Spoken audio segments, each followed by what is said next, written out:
Welcome everybody, my name is Niclas Huschenbeth and I would like to analyze my game from a couple of days ago against Grandmaster Batchuluun Tsegmed. And we played in the Golden State Open, 4th round of the Golden State Open. That was a really crucial game because he was my main competitor in the tournament. I was ranked number 1 and he was ranked number 2, and after 3 rounds we both had 3 out of 3 and we were playing on the first board against each other. I was playing with the white pieces and he is actually the strongest player from Mongolia, Grandmaster with an ELO of 25-25. So let's have a look. I played e4, he answered with the French, and we'll actually see quite a long theoretical discussion here. Knight d2, c5, which is, I believe, the main move. Black is immediately playing in the center and it's getting very concrete. White is temporarily sacrificing a pawn on d4, but due to his development he soon will regain it. Castle, knight f6, knight b3, knight c6, and now you can see I regained the pawn, and we have this typical Rubinstein structure, pawn structure actually, where white is having the majority on the queen side, whereas black is having the center. You can see he still is having a center pawn, and he has the majority on the king side. White's main advantage at the moment is that he is better developed, and black has to play accurately to not get under too much pressure. He played a6, which is typical, just to take away the square on b5. Now I played rook e1, queen c7 and queen e2, and it's quite an aggressive approach against this variation, and oftentimes there are ideas actually to sacrifice on e6, so black has to be careful. Black has many options here: bishop e7, bishop d6, bishop c5, and he chose the main move here, bishop d6. And he was still very well prepared. I already had played this variation before, so that was no surprise to me. Bishop g5, now leaving this pawn on prise on h2, but he didn't take it, which is good because that would be pretty bad for him. If he takes, then we can actually see one typical variation here. King h1, now g3 is a threat, so bishop f4, but now, just like I mentioned, there are these ideas to take on e6, and this can be completely crushing here. So he can't do that. He castled, but of course this allows me to now take on f6 and to weaken his pawn structure just a little bit, and also weaken his king, obviously. On the other hand, he now has the bishop pair, and it's not so easy to get to the black king, but still I can try. I played bishop d3. I was still also in my preparation here, still leaving this pawn hanging on h2. Now he took it, and in a previous game that I had in 2011, my opponent played f5, but now queen h5, and here king h8 would be best, but my opponent played queen d8, and this gave me the option to play g4. I didn't do that, but g4 would have been quite strong here. Alright. But my opponent in the game took on h2. He was still prepared, and now I play king f1. Also still my preparation. King is just slightly better on f1 than on h1 here in this kind of position. Bishop f4, queen h5, forcing f5 of course to prevent the mate. So f5 is forced, rook 81, bring the last piece into play, and still black is underdeveloped. You can see his pieces are still here in the corner, so white is definitely having good compensation for the pawn here. And if he now brings out the bishop, I'll come with g4, and white is having an edge here. So he played bishop e5, still played pretty quickly, c3, and now f6. f6 is useful in terms of that it enables black to bring the queen over to f7 or to g7, help to defend the king. On the other hand, drawback of f6 is that it really weakens the pawns here, e6, maybe f5, f6, the whole complex of pawns now suddenly is much weaker. Bishop c2, and it turned out that while I didn't remember that during the game, that this position is still in my computer, and here it ended and I said, okay, it's compensation for white, and now bishop c2 is having the idea to bring the bishop to b3 and put pressure on e6. And he still was in his preparation. He quickly played queen f7 and offered a draw. But I said no. I would like to play and would like to see what happens, and I actually exchanged queens.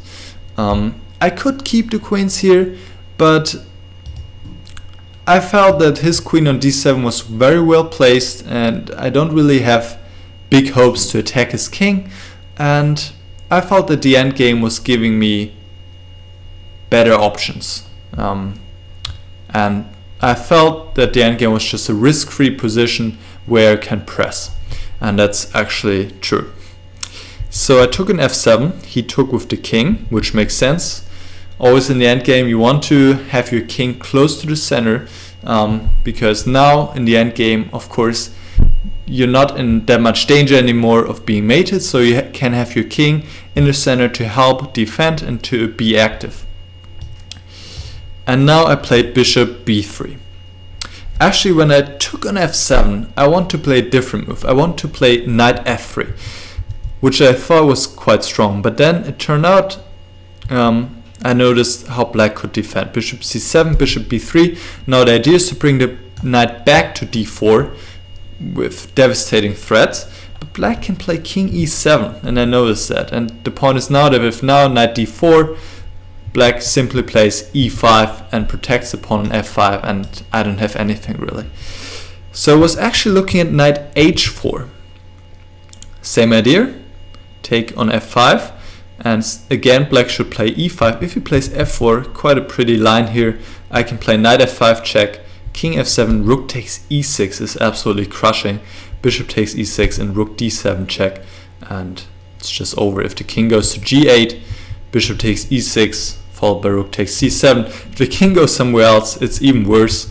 Let's say king g6, now bishop takes e6, and black is just busted on the white squares here, and bishop d5 followed by bishop f3 mate. But of course my opponent wouldn't have fallen for that. I'm sure he would have found e5 here. And now it's difficult. Bishop c2, I can once again attack the pawn, but f4, I win the pawn on h7. I was looking at this position, but I felt that wasn't enough here. King f7. Now suddenly this complex is once again very stable. I don't get through, and I don't have anything here. Okay, so I played bishop b3 right away. So now pawn on e6 is hanging, pawn on f5 is hanging. Well, knight takes e6 followed by rook d7 is a threat. And here he took a very long time for his next move. He took maybe 45 minutes. And he pretty much only has two moves. Bishop takes d4 or king e7. And he played king e7. And while he was thinking, I was also sitting on the board calculating. I was wondering, what am I going to do after king e7 actually? And this is also something I would recommend to you. Always use the time of your opponent as well, because it's free time. Just use it, calculate, try to predict the next move of your opponent, and then figure out what you're going to do next. This really can save you a lot of time. Don't just relax when it's your opponent's move. Okay, so before we see the game, let's have a look at bishop takes d4, and then I thought rook takes d4. Now I was looking at king e7, but here I always have ideas with rook h4, and I definitely have great compensation. For example, rook f7, I could play rook f4, and now actually black cannot prevent losing a pawn here, since now the pawn on f5 is hanging due to this pin, and if the king goes out of the e-file pin, then there's another pin on the long diagonal. And the point is here really, that always, when I win back the pawn, I will always have the better position because I have the better pawn structure. You can see black is having 3 pawn islands. One is here, another one is here, and then the third one is here. That means he has more weaknesses because his pawns do not protect each other. Whereas I do have 2 pawn islands and they can protect each other, so I have the better pawn structure and I always have a slight edge if I win back the pawn. Okay, so I thought this was a very comfortable position here for me.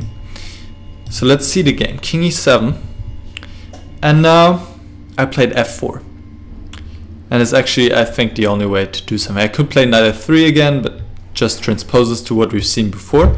So the only other move I was looking at was knight takes f5, and here I can win the piece back on e5 with f4, but turns out that here black is just exchanging the bishops, and I was looking at this position, the rook in game, but it's just nothing here, rook 88, and I cannot even try anything here really. So that's a draw. So I played f4, now forcing black to take on d4, because if he takes on f4, knight takes e6 is just too much to handle for him. So bishop takes d4.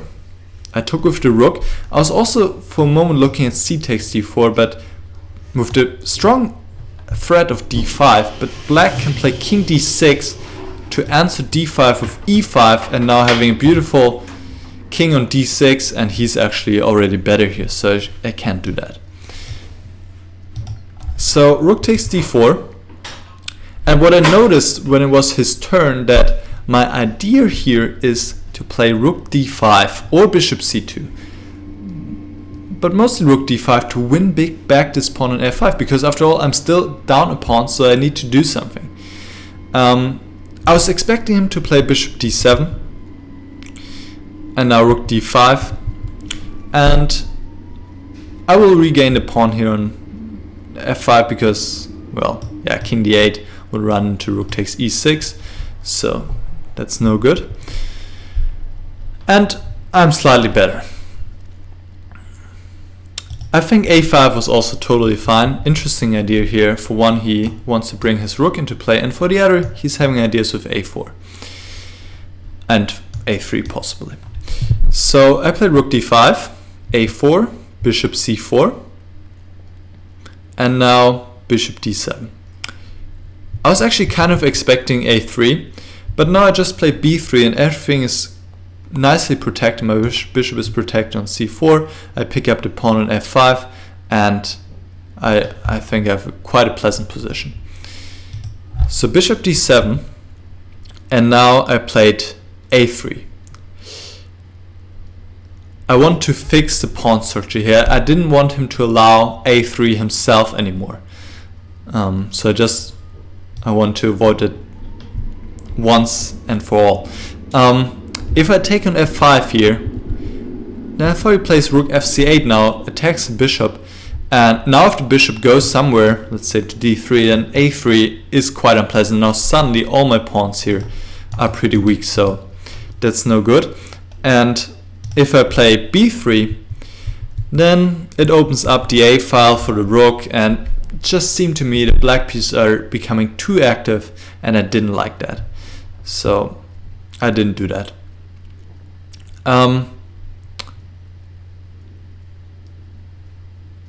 Yeah, here maybe already something like b5 is possible. Yeah, no. Let's have a look at the game.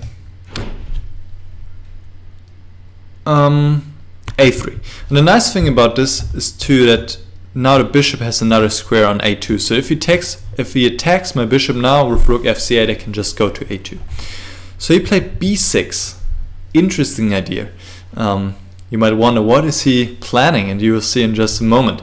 I took an f5 and now rook fc8, and here we can see his idea. He wants to exchange my active rook on f5 with rook c5, and it's actually really crucial because if I can keep this rook, if I can place the rook on h5, it's really unpleasant for him. So good, strong idea by him.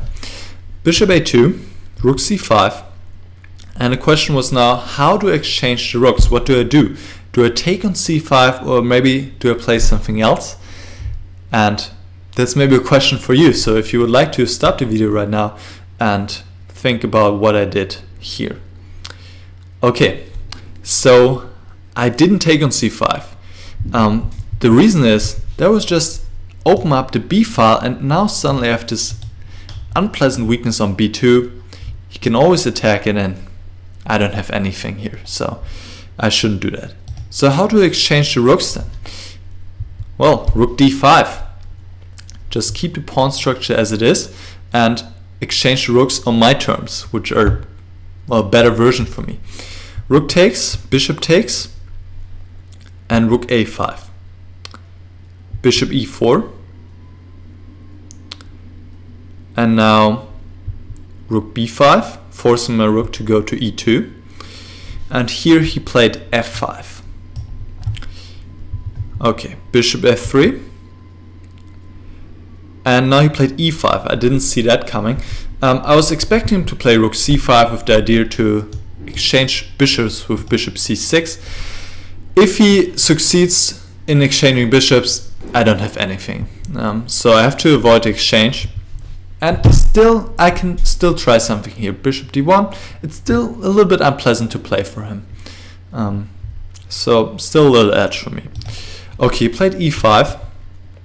F takes e5, king e6, king f2, rook takes e5, and here the bishop endgames are absolutely nothing for me, of course, with the super active king on e5. No, I can't do that. So I avoided the exchange, played rook d2, and now I played rook c5. And now I brought my king closer, king e3. And I really expected him to play bishop c6 now, exchange the bishops. And the rook endgame is a draw eventually. But I still thought I could try something here. Rook d4, b5, rook h4, rook c7. Maybe he didn't like that. Maybe he wasn't sure about this position. Black should be able to hold this here. Still, I can try something. Let's say king d5, rook f6, and that's just the point. Black is having so many more weaknesses than I have, but at somehow he should be able to hold. I was looking at this king e5, rook b6, rook c5, no, rook b7. I can go after the h4, h pawn again, h7, rook b6, maybe h5. I don't know. It is possible. And maybe I can win a pawn, but eventually black should be able to hold this, definitely. But still some problems to solve, I think. But king e7 is really a strange move because you're removing the king from the center, moving it far away, and I didn't really know what his intention was. So I thought, okay, I'll play rook d4. Now, of course, having all kinds of the ideas, maybe rook b4, maybe rook h4. So he played rook b5, and now rook b4.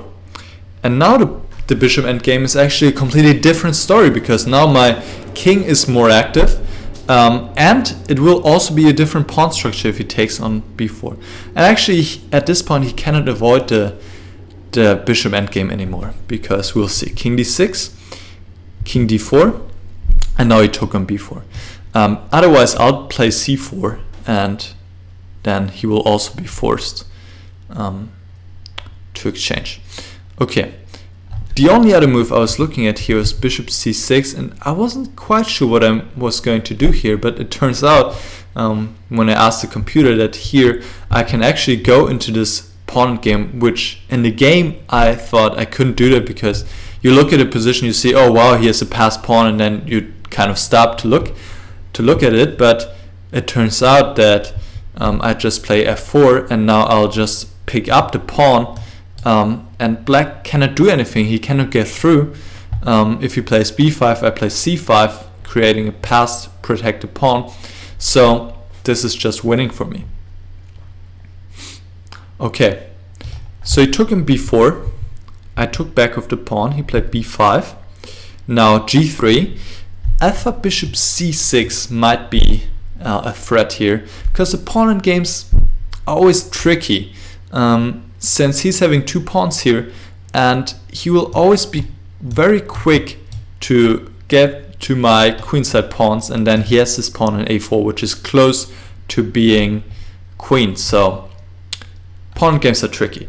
I played g3, bishop e8, and here I could have just played c4 immediately. I don't know what I was waiting for. I didn't want to give up the active position of my king on d4, but I should just, well, it's fine how I did it, but here at this point I made a mistake. I should play b5 now, very important, to not allow his king to get to b6 and block the pawn.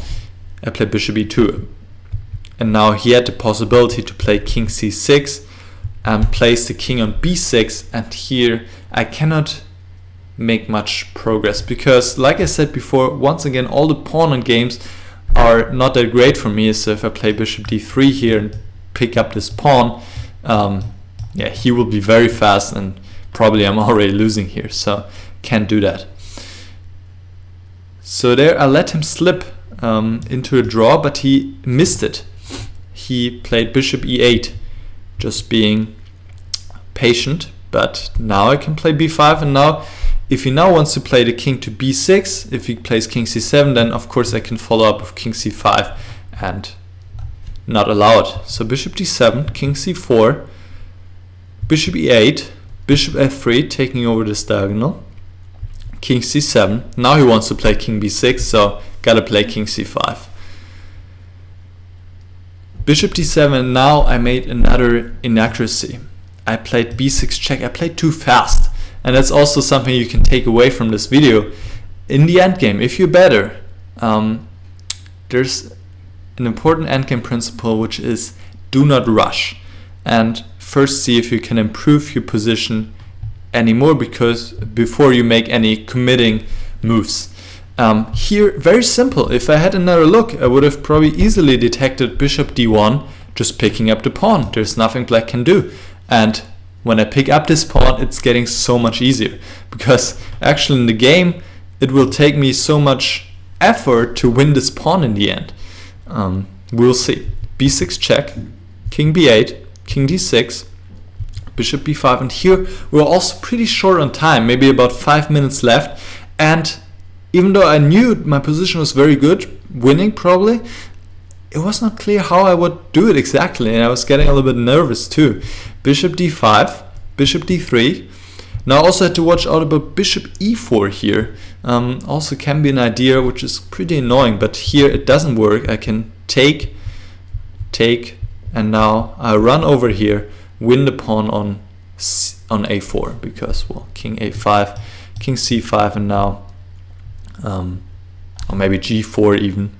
g4 might be even better, but yeah. King c5, and now, well, he has to play a3, but I will be way too fast, pick up the pawn on h6 and win. Okay, so he played bishop c2, and now I had this idea of bishop g8. For some reason I thought the pawn would be better on h6 for me, but we'll see that didn't happen. And there's actually another idea, to place the bishop on h7, which is quite useful. But here he shocked me actually. He played king b7, and I didn't really see this coming, because I thought I could just take on h7, take on f5, but turns out I can't. So we'll see this in a moment. First of all, what happens after h6? How do I break through? I have to go back to c5 to protect my pawn, and now I threaten bishop h7 followed by g4, and this is really an important threat, and he can never stop there with playing h5, because then there would be another pawn on a white square and another pawn that can be attacked by the bishop, and he cannot keep everything together. So bishop b3, bishop h7, and if he plays the bishop back now, well, then g4, and that's winning. So bishop e6, bishop g6, king b8, king c6, bishop c8. There's some maneuvering here, it's not so easy, but here it turns out that sooner or later I will win the pawn on a4, and then I can run over to the kingside and take care of these pawns here. For example, now bishop b3, bishop g6, bishop e6, king d6, bishop c8, and now it works. Bishop e6. Okay, too many bishops moves here. Bishop moves here. Bishop e8, and now the pawn on a4 will fall.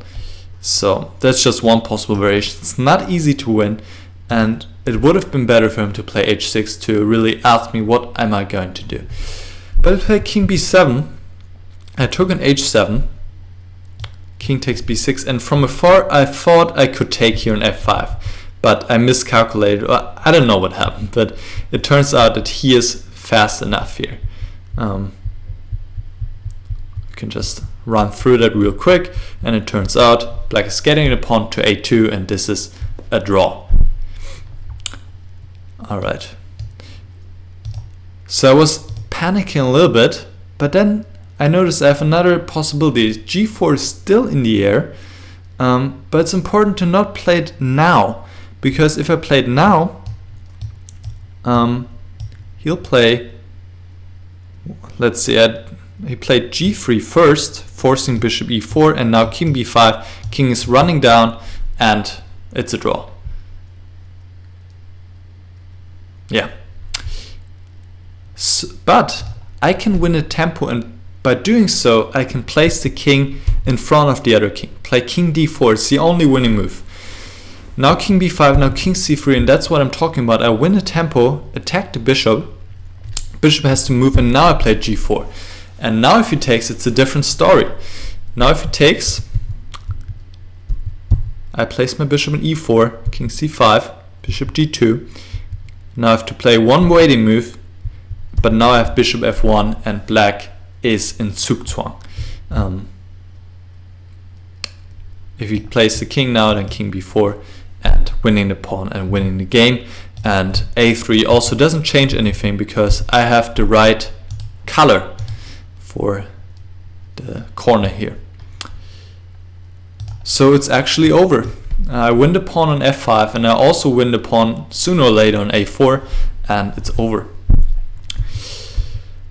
Bishop takes f5, bishop a2, g5, and we're also, by the way, both under 1 minute here, so not a lot of time left. And we didn't play with increment, we just played with delay, and maybe some of you have never heard of it. What is delay? I think it's only being played with in the US. This is where you play a move, and then 10 seconds pass, and then the time of your opponent starts to run. So you still win time, but you don't get any more time, you just don't lose 10 seconds. Okay, so let's see how that finished here. Bishop c2, he runs over, but last detail here, he cannot win the pawn on g5 now. Well, he can, but if he does so, I will exchange bishops here with bishop b3 and bishop c2. And of course, pawn game is completely winning. So he played bishop f7, but now bishop c2. Now I just keep both pawns, and it's absolutely clear that this is over. I play king f4, g6, bishop, no, excuse me, here he resigned, because, well, he moves the bishop. I play bishop b3, and yeah, that's it. That's game over. Alright, that was a huge win for me in the tournament, which put me at 4 out of 4, and then I went on to win the tournament with 6 out of 7. But really, what I like about this game, that I was able to keep pressure throughout the whole game, and even though he played pretty well most of the game, he eventually cracked. And this is what you will see quite often on all kinds of levels. I mean, this is what Magnus Carlsen is doing all the time, pretty much. And it's also something that you can try to do in your own games. Just try always to keep a slight pressure and make it as difficult as possible for your opponent to defend.